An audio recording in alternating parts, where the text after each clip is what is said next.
Shalom, igreja, shalom, noiva. Você é a noiva de Cristo, amém? Você está sendo adornada, você está sendo ajudada, auxiliada pelo próprio noivo. Ele que está dizendo para você o que precisa ser transformado na sua vida, amém?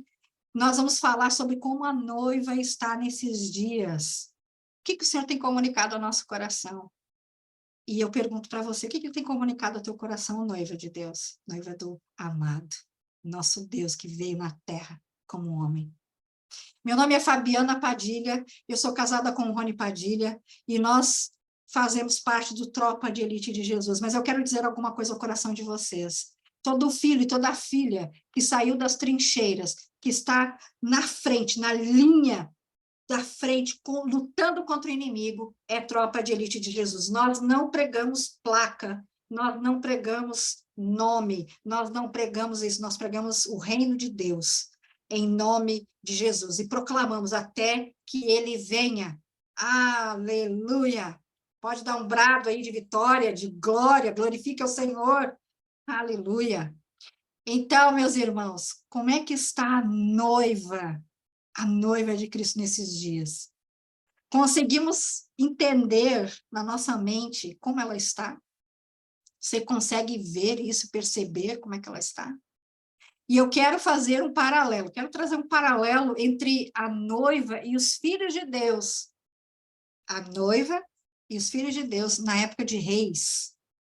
Época de reis das nossas escrituras. Então, por favor, abram comigo 2 Reis, capítulo 17, o versículo 41. Vamos sacudir um pouco as estruturas aí, meus irmãos. Vamos mostrar como é que está dentro de nós, como é que o nosso coração está. Amém? Então, as escrituras 2 Reis, capítulo 17, e o versículo é o 41. Vou dar um tempinho para vocês abrirem. Amém? Aleluia! Obrigada, papai, pela tua palavra que liberta, tua palavra como uma espada afiada, vai cortando, vai penetrando, separando medula, ossos, alma e espírito, aleluia. Separa de mim aquilo que não presta, separa das minhas irmãs aquilo que não presta, glória a Deus. Assim, então, lendo o versículo, assim, estas nações, nós estamos nessas nações, amém? Adoravam o Senhor e serviam as suas próprias imagens de escultura, como fizeram seus pais, assim também como fizeram os filhos e os filhos dos filhos dos filhos até o dia de hoje.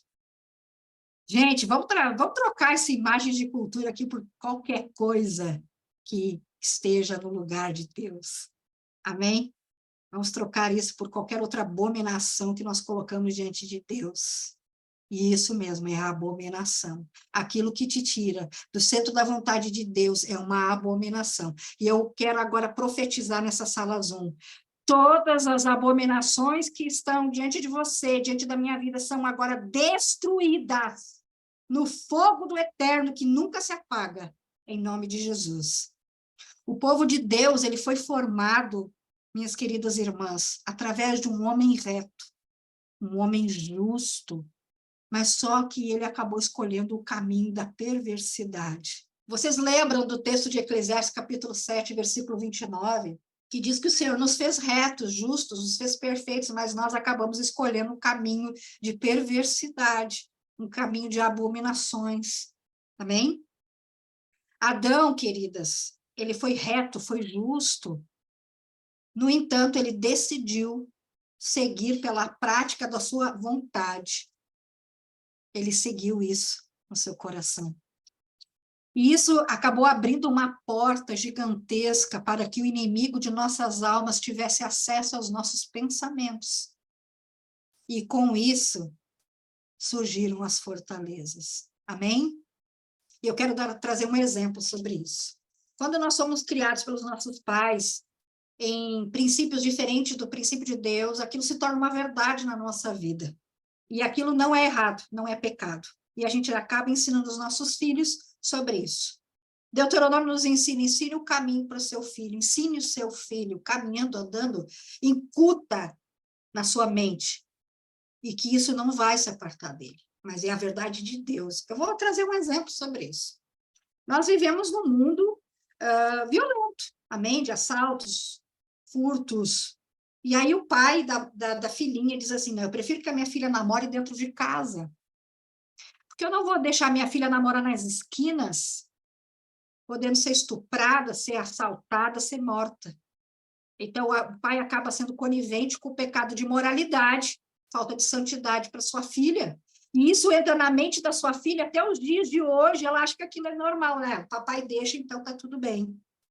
Então, quando nós aprendemos sobre santidade, isso não entra na nossa mente, porque nós fomos ensinados dessa forma. Gente, santidade é santidade, ponto. Imoralidade é imoralidade, ponto. Amém? É ponto. Não tem assim, mas, se, e, se. Não tem exceção. Isso é regra e acabou. Amém? Então, Deus, minhas irmãs e meus irmãos, ele teve que chamar um homem numa terra idólatra, que ele também era idólatra, para que dele fosse extraída uma nação sacerdotal. Conforme Gênesis capítulo 12, e está falando com alguém nesse dia, porque o Senhor está mandando você sair de sua terra. O Senhor está mandando você sair da sua terra e de sua parentela, sair do meio de uma posição de não governo e vá para uma posição de governo. Amém? E eu profetizo isso. Toma posse aquele que está recebendo isso no coração. Então, Gênesis capítulo 12 fala com Abraão. Abraão começa a sua peregrinação. Amém? Ele era idólatra ainda. Ele era, assim como nós. Amém? Nós temos que nos livrar da idolatria, das abominações. O deserto, então, como ambiente para limpá-lo daquela idolatria e mantê-lo num caminhar de dependência de Deus. No entanto, Abraão ele levou consigo pessoas que Deus não havia dito para ir. Levou Ló, levou etc, né? Nós sabemos disso. Deus falou com Abraão. Abraão é ele, a mulher dele e aquilo que era dele. Ninguém mais. Amém? Então, minhas queridas, Deus chama você. Deus está chamando você. É você. É você, não é o fulano, não é o primo, não é o periquito, não é o papagaio, é você. Se Deus quiser eles, ele vai falar com eles também. E vai dizer assim, olha, não é só você, mas é o periquito e o papagaio. Amém? Deus é preciso. Deus é cirúrgico. Deus, ele é preciso. Então, Deus, ele chama você, não chamou outros, para que você seja um instrumento poderoso na mão dele. É você. É você. Deus, ele promete a Abraão uma descendência, e ele cumpre isso. Nós somos descendentes de Abraão aqui.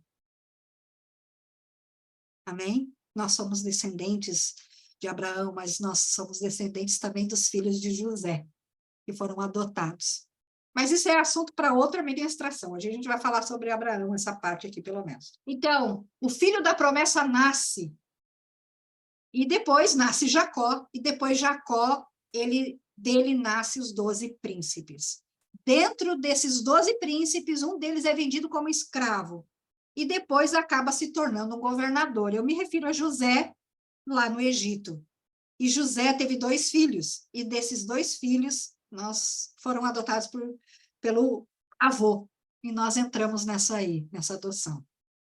Depois, quando acabou a fome, os hebreus permaneceram no Egito. Quem lembra disso? Eu lembro disso. Amém? Os filhos, os descendentes, eles ficaram lá mesmo depois que a fome havia acabado. Eles se misturaram com alguns que não invocavam o nome de Deus. E isso acabou no quê? Na escravatura, o povo ficou escravo. Então, queridas, a mistura traz algemas, a mistura traz grilhões, a mistura traz cativeiros, fortalezas. Aquilo é tão repetido que se torna uma verdade, e aquela verdade se torna uma fortaleza, e aquela fortaleza não tem como sair. Entenderam? A nossa guerra é sobre isso. É isso que nós temos que destruir. Amém? E depois de tempos, muito tempo, Deus ouviu o clamor daquele povo e ele enviou um libertador para livrá-los, para retirá-los do Egito. Quem era? Moisés. Ele era filho de Amrão e de Joquebede. Esse libertador deveria conhecer de perto as práticas idólatras e conhecer a dura cerviz daquele povo. No entanto, ele deveria ser longânimo, manso e, sobretudo, persistente. Ele teria que perseverar. Perseverem, minhas irmãs. Perseverem. A terra é dura, persevera. O céu é de bronze, persevera. Senão, não tem como. Sabe a água, quando ela passa nas pedras, ela consegue fazer um caminho. Sabe por quê? Porque ela é persistente, ela persevera. Amém? Então, que vocês tomem isso para a vida de vocês, perseverem. Tá difícil? Persevera. Tá difícil? Faz mais uma vez. Essa mentira do diabo que tem que ser tudo bem, sem peso, sem nada, é mentira. É mentira. O peso maior foi sobre Jesus na cruz, mas a gente tem um jugo também. Vem que o meu jugo é suave. O Senhor Jesus entrega um jugo suave. Amém? Esse negócio aí foi mentira do inimigo. Ah, não posso ter peso que não é de Jesus. É sim. Ou vocês acham que deserto para Moisés foi bom? Foi leve. Ou Paulo, foi tudo ótimo. Foi super leve, foi tranquilo. Não foi. Vamos tirar essa fortaleza da nossa mente hoje. Vamos nos arrepender desse pensamento hoje. Vamos pedir perdão para o Senhor que nos extrai essa fortaleza do inferno que foi estabelecida na nossa mente.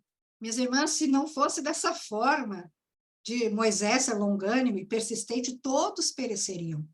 Todo aquele povo teria perecido. E diferente de Moisés e de Arão, não, na verdade, diferente de Arão, tá? Arão. Moisés era manso. No início ele era bravo, né? A gente sabe disso, ele até cometeu um assassinato, né? Mas diferente de Arão, Moisés era muito manso. Ele era considerado o homem mais manso até então. Depois de a vinda de Jesus, Jesus foi o homem mais manso ever. Arão, ele era rebelde. Rebelde, tá? Vamos falar de verdade. Ele era rebelde. Mas Deus permitiu que ele estivesse junto com Moisés, mas ele não era o libertador. Então, muitas vezes, o Senhor até permite que pessoas rebeldes estejam do lado de vocês, mas não é sobre eles, é sobre você. É sobre você. Amém? Nós vamos precisar de ajuda no caminho. Vamos sim. Mas tem muitas pessoas que o Senhor permite que são rebeldes. Mas se trata sobre você que ouviu o chamado de Deus. E o libertador, minhas irmãs, ele precisa ser obediente na integralidade. Aquilo tem que ser a vida do libertador. Ele tem que obedecer tudo, mesmo que seja difícil. Mesmo que todas as circunstâncias digam que não é para obedecer. Ele precisa obedecer, senão ele não é um libertador. Se eventualmente Arão fosse um libertador, todos pereceriam. Todos. Todos iriam sucumbir. Ele estava junto com o libertador. Então, tem muitas pessoas que estão junto com libertadores que aproveitam essa libertação. Vão de carona. Ele estava junto com o libertador. Mas o caráter dele era de um escravo. Todo escravo, ele é rebelde. A rebeldia, a desobediência é sinal claro de escravidão. Os livres, os libertos, eles são obedientes. Eles amam obedecer. E nós sabemos, aleluia, aleluia, que aqueles que amam o Senhor são aqueles que obedecem, não aqueles que dizem, eu te amo, Senhor. Não, são aqueles que obedecem. Amém? Moisés, minhas queridas irmãs, ensina que o rebelde e a consequente rebelião só não culmina com destruição, porque o líder ora pelos mesmos. O líder, o libertador, ele é líder, senão todo mundo estaria afadado ao fracasso. Porque o libertador, ele clama o perdão do Senhor por essa afronta a ele. Moisés é a representação, guardem isso no coração de vocês. Moisés é a representação do sacerdócio levítico. Ele aponta para a lei. No entanto, a lei não salva, a gente sabe disso, né?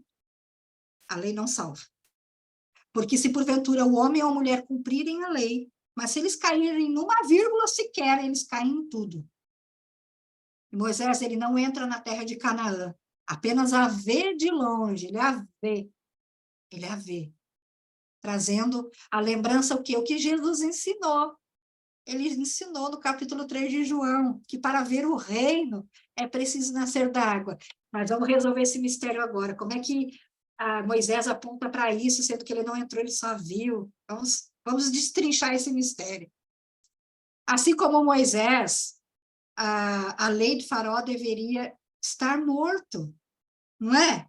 Ele não determinou que todos nascidos até 2 anos, homens, deveriam morrer? Moisés teria que morrer, só que o que? Ele nasceu da água, ele veio pelo Nilo. Uau, que chave tremenda, hein? Então, aquele que vê o reino, ele precisa nascer da água, por isso a importância do batismo. Batismo é importante. Se submetam ao batismo para poderem ver o reino. Ver o reino significa o quê? Entender a sistemática do reino, entender a movimentação do reino. Irmãos, a lei não permite que a gente veja o reino, porque a lei mata. A lei mata. E eu vou abrir um parênteses aqui. Quando Jesus nasceu, guardem isso no coração de vocês. Quando Jesus nasceu, nós saímos do sacerdócio levítico. Não existe mais os levitas. Nós passamos a viver o sacerdócio real. Real. Onde podemos todos os filhos ver e entrar no reino. Pois nascemos da água e nós nascemos do Espírito. Porque todos recebem o batismo do Espírito. Aleluia. Amém? Então, em nome de Jesus, eu profetizo nessa sala aqui, que todos recebem o batismo do Espírito. Não apenas o batismo pela água, mas o batismo do Espírito, e fluam nos dons espirituais, que vocês recebam todos os dons espirituais, para que vocês entrem com intrepidez no reino de Deus, porque o reino de Deus é aqui dentro de mim e dentro de vocês. Amém? Louvado seja o teu grande nome, Senhor. Louvado seja o teu grande nome. E eu fecho esse parênteses. Meus irmãos, percebam que o povo de Deus, quando sai do Egito e quando entram no deserto, eles eram completamente ignorantes. Por que que eu digo isso? Porque eles nem sabiam que eles eram. A mistura era tanta, a idolatria, as fortalezas eram tantas que eles não sabiam que eles eram filhos do Deus Altíssimo. Eles tinham uma mentalidade escrava. Eles não conseguiam atacar os seus inimigos. Não. Eles pediam licença. Com licença, posso passar por isso aqui? Ah, você me deixa passar por isso aqui? Não é verdade? Eles não tinham que passar por várias terras? Mas é que eles não tinham consciência de quem eles eram. Por isso que constantemente nós oramos, aumente a minha consciência, aumente a consciência dos meus irmãos, de quem somos. Números capítulo 14, menciona a primeira derrota do povo. Menciona a primeira derrota do povo. Porque eles não sabiam, gravem isso no coração de vocês, eles não sabiam que eles eram o exército do Deus vivo. Eles não sabiam disso. Mas assim como eu, vocês também fazem parte do exército do Deus vivo. Vocês são exército do Deus vivo. Vocês são aqueles que estão lutando, pelejando agora contra os inimigos da nossa alma, mas com a certeza de que o nosso general é Cristo. Amém? Em Números capítulo 21, Israel foi atacado. Alguns foram presos e eles fizeram um voto. O Senhor está falando sobre voto também nesse dia. Você fez voto de tolo, meus irmãos? Se arrependam. Agora, neste momento, se arrependam. E eles acabaram vencendo e tiraram seus irmãos do cativeiro. E trazemos a lembrança também que Balaão, nessa época aqui, dessas batalhas aqui de Números, ele foi impedido de profetizar contra o povo de Israel, não foi? Foi. Ele profetizou a favor do povo 3 vezes. Só que ele ensina aquele povo como derrotar os israelitas, como destruí-los. E sabe como é que é? Ele diz assim, se misturem com o povo, deem suas filhas para casamento, façam-se casarem. Sabe por quê? Porque a mistura, gente, ela destrói, porque ela entra doutrinas diferentes do Senhor. Eu não estou falando que não é para casar com quem não é crente, isso aí é entre vocês e o Senhor. Eu estou dizendo que se misturar com cultura que não é a cultura de Deus, gera prisão, gera cadeia, gera grilhão. Amém? Então, os midianitas deram as suas mulheres para se casarem com os homens israelitas, e aí eles cultuaram deuses midianitas. Deuses midianitas são os atormentadores. Eles são conhecidos como atormentadores. E quando não se conhece Deus de verdade, não tendo inteireza em Deus, nós acabamos sim nos misturando. E acabamos fazendo alianças erradas. E isso acaba sendo uma armadilha para os filhos de Deus e nos levam à prostituição espiritual. É bem isso que acontece, uma prostituição espiritual. Mas Deus, ele veio no socorro do seu povo, determinando, primeiro, que aquele ataque originado pelos filhos israelitas, como que seria feito aquilo? Né? Vocês vão atacar, vocês vão ferir esses midianitas, mas eu vou explicar uma coisa para vocês. Eu vou limpar vocês antes disso acontecer. Vocês têm que atormentar aqueles e vencê-los, né? Isso está em Números 25, 17. Só que, o que acontece, gente? Isso aqui é para o nosso tempo, é para hoje. Antes de entrar numa batalha, a gente precisa se limpar da mistura. Senão a gente vai sucumbir, né? Deus determina o quê? Um censo daqueles que estão aptos para a guerra, não é verdade? Números não ensina muito, gente. Números ensina como é que a gente tem que pelejar. Então, faz-se um censo do povo que pode ir para a guerra. E depois o que ele faz? Ele nos ensina que devemos resolver questões pendentes, o famoso dar nó nas pontas, as pontas soltas, dê nó, vai dando nó. A própria instrução do Senhor é isso, resolvam as questões pendentes. Como é que é isso aqui? Lá em Números, tinha umas filhas de alguns que queriam pleitear a herança. Leiam Números, aprendam com o Senhor. Então, por que tem que resolver? Para evitar um sentimento de prejuízo. Para evitar isso, porque quando a gente se sente prejudicado, a gente não peleja na força total que Deus nos deu. Isso está lá em Números 27. Depois leiam isso, meditem nisso. O Senhor ensina sobre as festas logo em seguida, não é? Sobre as festas, sobre as ofertas, sobre o voto. Isso está lá em Números 28, 29 e 30. Eu sugiro que vocês mergulhem em Números, nesses capítulos, porque ele está falando algo muito poderoso, que Deus nos ensina como que nós temos que nos limpar. Por que ele ensina sobre festas e ofertas? Por quê? Porque nós estamos misturados, e a gente não faz mais conforme a vontade dele. Então, misturados, a gente não vence nada. Não vence nada. E isso foi o que Deus fez. Deus limpou o povo daquela mistura. Porque eles não estavam mais fazendo aquilo. Se ele ensinou, é porque eles deixaram de fazer. Se eles deixaram de fazer, eles não estavam aptos para a guerra. Amém? Isso é muito forte. Muito forte. A mistura, a gente traz derrota. Traz derrota. Você fica numa peleja, pelejando, fica lutando, e luta.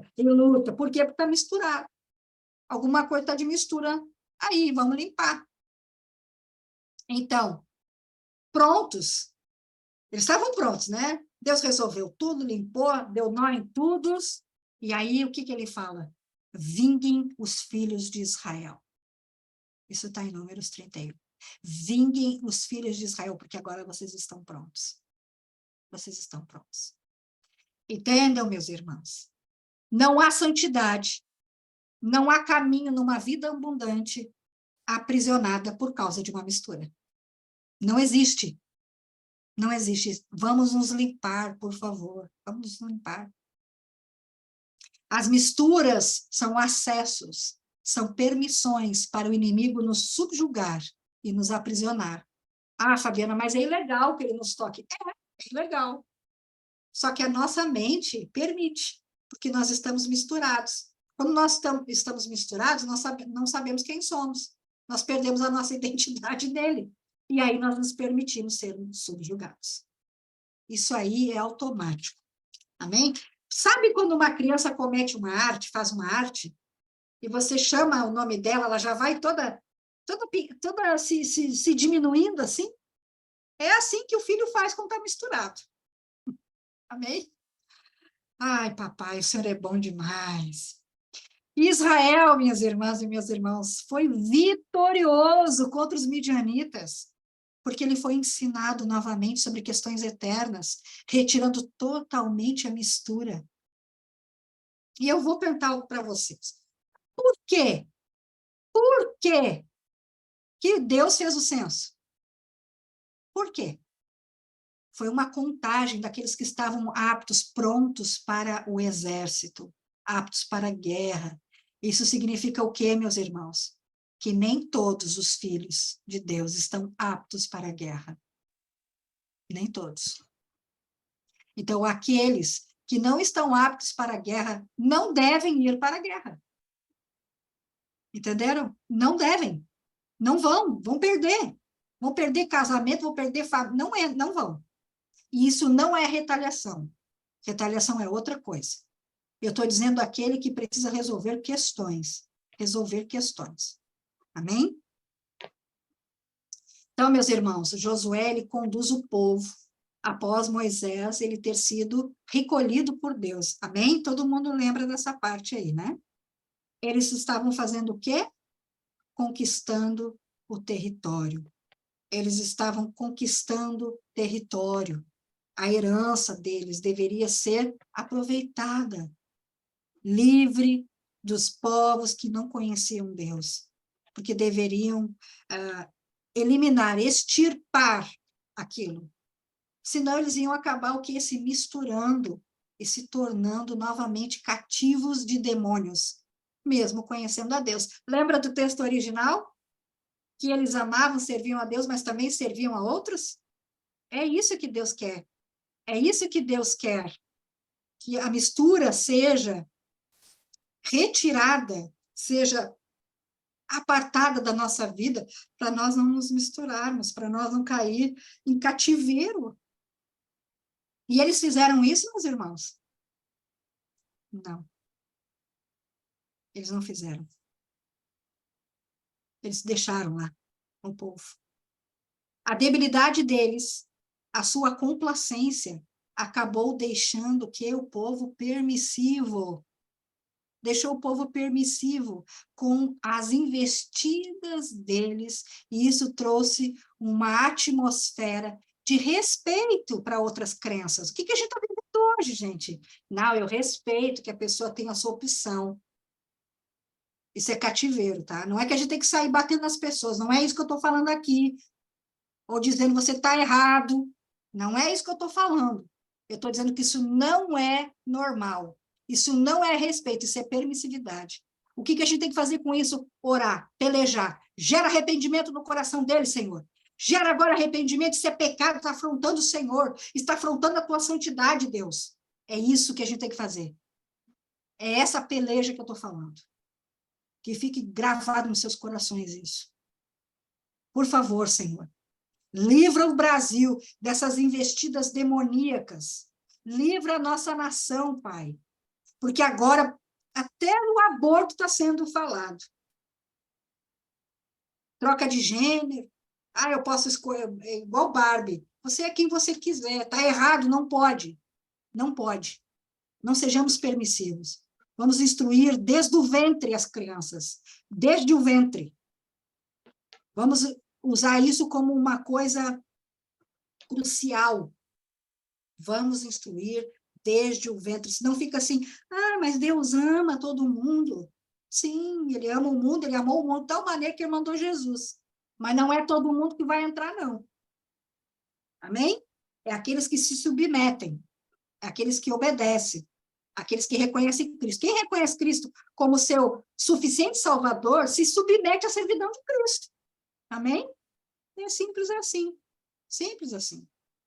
E então essa permissividade, ela coloca em xeque, olha só o perigo, ela coloca em xeque a confiança dos israelitas em Deus. E isso também faz isso conosco, viu, gente? A gente já não confia tanto. Ah, não, eu tenho que trabalhar porque o sustento vem do meu braço. Gente, eu não estou falando que não tem que trabalhar. Trabalhe sim, mas o provedor é Deus. Ele continua sendo provedor, ele não deixa de ser provedor. Se ele quiser, ele tira dinheiro das pedras. É só ele querer. Vamos dar sentido para as coisas aqui. Amém? Deus é o Todo-Poderoso, ele continua sendo desde sempre e vai ser para toda a eternidade.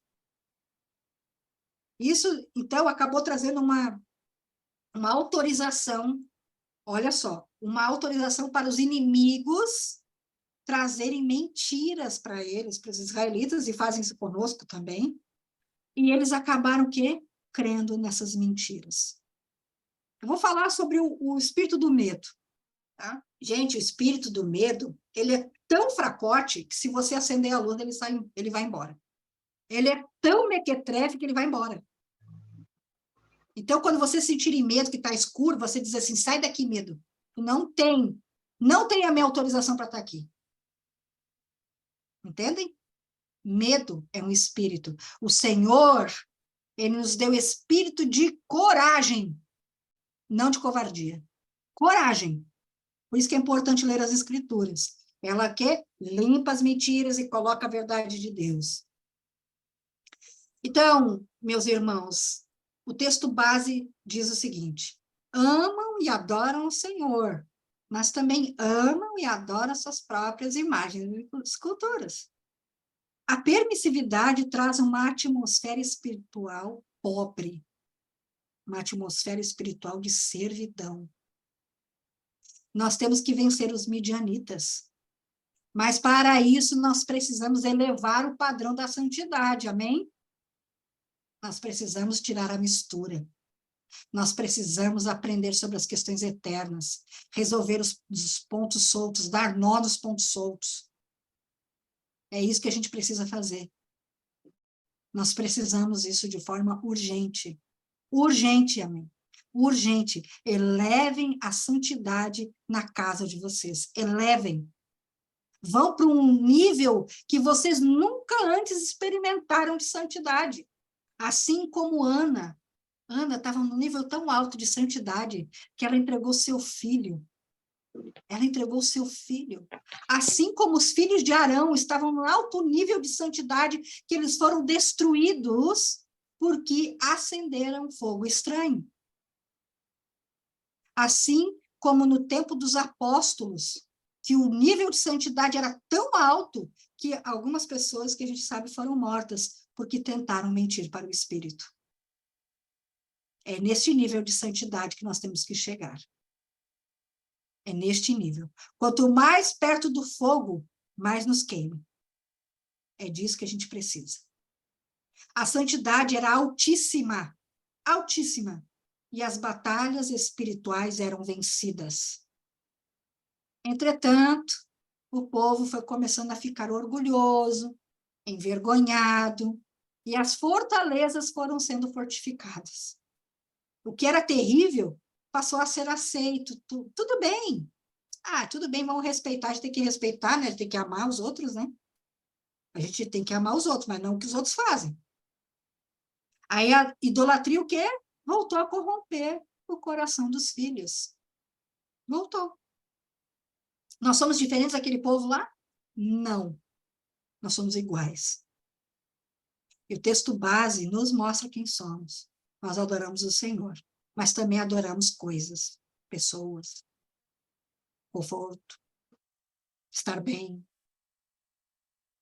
Não é?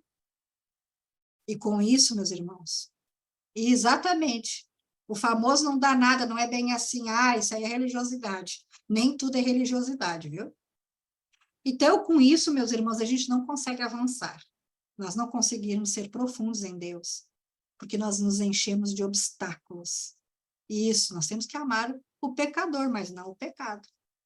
E a gente se enche de obstáculos e acabamos o quê? Nos tirando de uma atmosfera de vitória, de santidade. E nós ficamos no mesmo patamar de ímpios. Mesmo patamar dos ímpios. Vocês prestam atenção nisso? Que a santidade diminuída me coloca num patamar de igualdade daquele que odeia Deus? O que nos difere dos ímpios? O que nos difere dos ímpios? Eu lembro da primeira reunião que eu participei do Atalaias Ministries, que foi sobre o Senegal, onde a missionária disse que aquele que se convertia era de conhecimento de todos, todo mundo ficava sabendo. E não porque ele falava as coisas de Cristo, ou porque anunciava Cristo, porque é proibido no Senegal falar de Jesus, é proibido. Mas a vida dele era transformada totalmente, que todos viam isso. E aí o que aconteceu?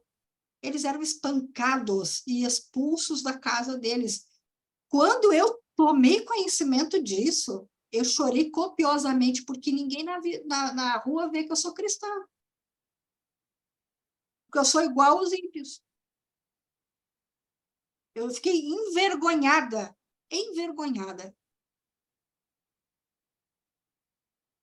Eu peço que essa vergonha que se estabeleceu em mim me consuma todos os dias. E isso me leve a ser diferente.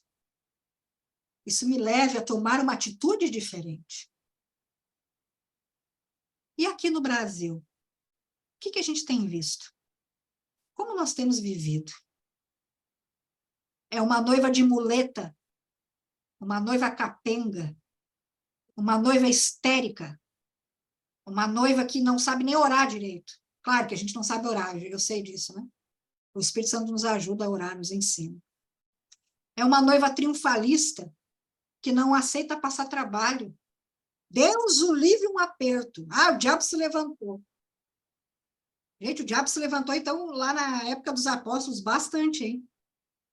Bastante. E eles se alegravam porque eram açoitados igual Jesus foi. Eles ficavam felizes. Estou sendo açoitado igual o meu Senhor. Agora, um arranhão. Eu fico dias, meses reclamando.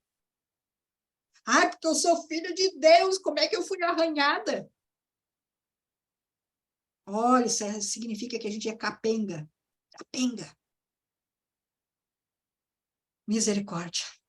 Nós colocamos a culpa no diabo, ou sei lá em quem, qualquer coisa a gente bota a culpa. Mas a gente não se examina. A gente não se examina. Claro que nem tudo aquilo que nos acontece, minhas irmãs e meus irmãos, é um pecado, Não, às vezes é processo também. É por isso que a gente tem que se examinar. O que é o processo, minhas irmãs? O processo é o Senhor te moldando, te ajustando, te alinhando. Por isso que eu digo, solta a corda, tá doendo? Solta a corda. Solta a corda. O Senhor faz em mim o que o Senhor quer. Faça em mim a sua vontade. Nós somos uma noiva altiva, uma noiva fofoqueira, que não vigia. A noiva, ela ama o seu noivo, mas também ama as profecias de bênçãos, ama conforto, ama passar bem. O que nos difere do texto de Reis?